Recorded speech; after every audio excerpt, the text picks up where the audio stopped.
चतुर किसान। बहुत समय पहले की बात है। एक बार एक गांव में एक किसान रहता था। उसके पास बहुत सी बकरियां थी।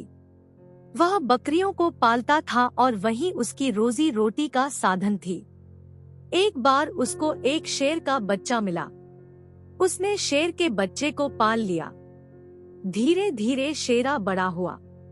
शेर किसान को तो कुछ नहीं करता था, लेकिन वह बकरियों का दुश्मन था। किसान ने एक दिन सोचा कि वह अपने शेर को एक चिड़ियाघर में छोड़ आएगा, जिससे कि उसकी देखभाल भी हो जाएगी और किसी शिकारी के हाथों मरने का डर भी नहीं रहेगा। साथ ही उसको कुछ पैसों की आवश्यकता थी, तो उसे एक बकरी भी बेचनी थी। अब वह किसान अपने शेर और बकरी को लेकर बाजार की ओर जाने लगा, ताकि साथ में दोनों कार्य हो जाएं। किसान के सामने शेर बकरी को कोई हानि नहीं पहुंचा सकता था। किसान ने साथ में कुछ घास भी रख ली बकरी के लिए।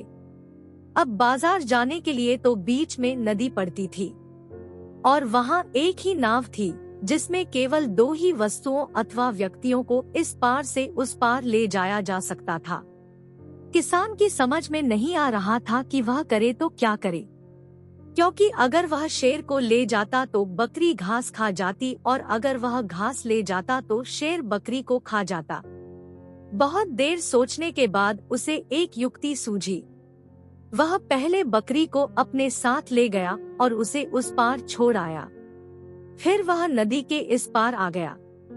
इस बार वह शेर को नाव में बैठकर नदी के उस पार ले गया, लेकिन आते वक्त बकरी को वापस ले आया। फिर वह बकरी को छोड़कर घास को शेर के पास ले गया और अंत में वापस आकर बकरी को भी उस पार ले गया। इस प्रकार उसने अपनी सूझबूझ से तीनों को नदी पार कराया और फिर उन्हें बाजार ले गया।